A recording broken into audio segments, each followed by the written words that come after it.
see you guys in the dark.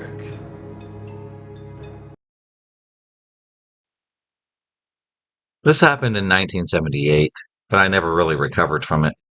If this would have happened in the era of stalker awareness, I would have been completely terrified. First off, I was adopted, which isn't a bad thing, except my parents wanted a perfect dream Barbie doll daughter, and I was supposed to live out their script. They were very controlling, and coupled with alcohol abuse. By the time I was a teen, the breach was so bad, I wasn't living in their house most of the time. I had tried to move back and fix things, but it never really worked out. What finally broke things was a guy I'll call Rich. Rich had called my house one afternoon and asked for a date. I told him I don't know him, which was true, and that I wasn't allowed to date, which was also true. He seemed annoyed because I didn't know who he was. I'm on the student council. I'm head of our junior achievement club. Big deal. So what? I asked how he got my number, because it was unlisted. He said he volunteered in the school office, and he pulled my number from student records. That would have been my first clue. But I was only 15 at the time. Anyways, I told him no, and hung up, thinking that this was the end of it. The next day I got home from school, and find my mom all excited. She's gotten a call from El Creepo and his mother, and she was so impressed that she thought I should go out with him. His mom was going to pick us up and bring me home, so it was okay. I told her I didn't even know this guy. She thought that it was so sweet that he had his mother introduce him. We went out for pizza and a movie, and I thought he was a nice guy, at least nice enough. But I wasn't really interested in him. However, he decided this one date meant I was his girlfriend now. He was aided and abetted by his mother, who thought he was perfect, and what we always wanted for you. Explaining to her that I wasn't interested in him, and just brought up a monologue about how great of a guy he was, and what a good family he comes from. Why I would rather be reading a book than out having a good time. I really never got to see any of my other friends, because he was monopolizing all of my time. Weekends I had to go to his house for dinner and watch TV. First we watched The Love Boat, then we watched Fantasy Island, and I had to endure his siblings running around the living room flapping their arms and yelling, "The plane! The plane!" On Saturday and Sunday, we played Atari at his house. At least he had good games. Sunday morning, as soon as Rich wakes up, he calls me. I tried telling him I wasn't interested in a relationship, and I didn't want to see him anymore. He started to freak and cry. I had to shake his hands off of me. While I was walking home, he called my mom in tears, telling her goodbye, and I guess I didn't love her enough. The psycho blasted me when I walked in the door for being so mean to this sweet guy. He had quickly learned the best way to force me out on dates was to ask right in front of her, because she would roll over any excuse I came up with. He began trying to get rid of my friends by complaining that they didn't like me, which was true, and asked my mom to make sure that they weren't invited over when he was there.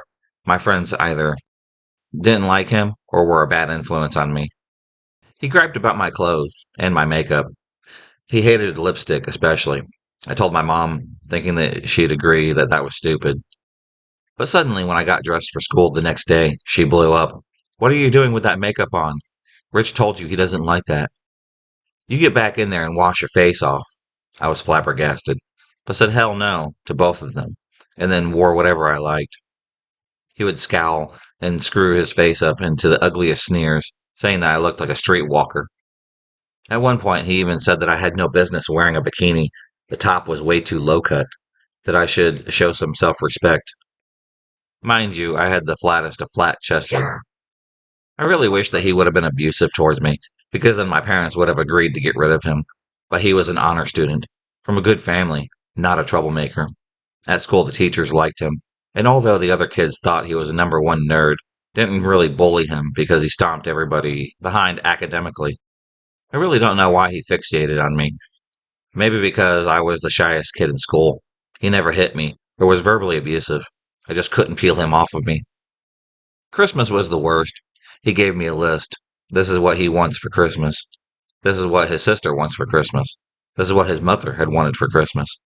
He had expected me to buy gifts for his family. I wasn't even planning to get him anything, and he wanted an Atari game. We couldn't afford an Atari system for ourselves, but Mom, of course, buys it for him. She gets everything on the list and tells me to hush because they're getting me something too. I had asked Rich for a gift certificate to the bookstore that I wanted, but his mom said gift certificates are tacky, that they will get me a real gift. So I'm thinking, maybe it's something cool. He gets me, I kid you not, a set of ladies' handkerchiefs. I saw them 2 for $5 at Kmart after he demanded an Atari game. His sister gets me nothing. His mom buys me a football jersey. I am not a football fan. It was identical to the one that Rich wears. Mom goes gaga, saying how cute that will match, and be sure to wear it next Friday, so they'll see how much I like it. I quietly throw it away. I blasted my parents for manipulating and interfering, so I moved out again. They gave Rich my new address and my phone number. I moved and changed numbers once again. I didn't give him the number this time. He had Mom go to one of my friends and weasel it out of her. I almost got fired from a job because he wouldn't stop calling me.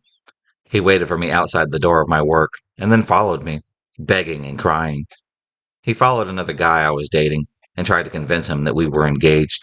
I called the cops, but they said he wasn't breaking any laws and even lectured me for not being forceful enough. Sometimes he would disappear for a few months, but he would always turn up again. My roommate came home from work one day to find him mowing the lawn at the duplex that we were renting. At this time, the word stalking didn't exist, or I would have been very terrified. The harassment ended only when I moved out of town. I went back for a family funeral and found he had gone to pay respects and introduced himself to everyone as my boyfriend. I told everyone if they told him where I was living, I would shoot them first. And second, I never went to my high school reunions because I was afraid of seeing him there. I sometimes wonder if he ever got married. I feel sorry for the girl if he did. At the time, my family and I had lived in Liverpool in the northwest of England in the early 2000s.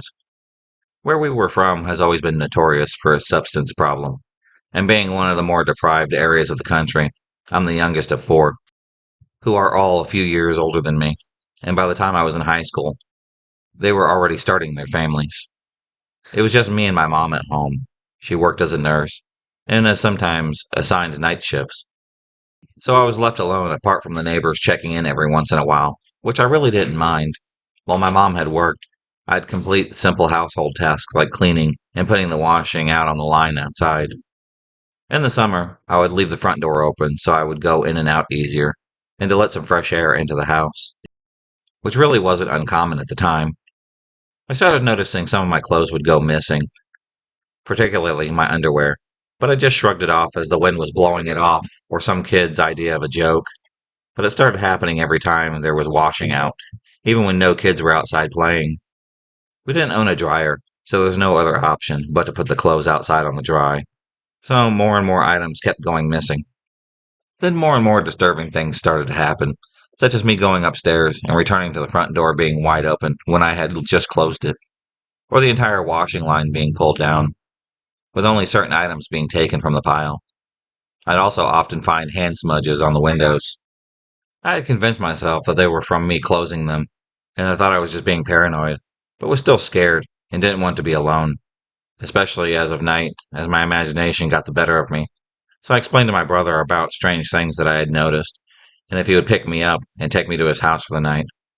The very next morning, my brother got a call from my mom asking if I was with him and to return home to clean up the mess that I had left. My brother comes with me so he could explain to my mom that I was extremely paranoid and anxious. As he already knew that she was stressed from her long shift, it would not be lenient on me for leaving a mess. Once we had gotten home, I noticed there were dirty footprints throughout the house, which were definitely too big to be mine or my mom's, that were not there when I had left.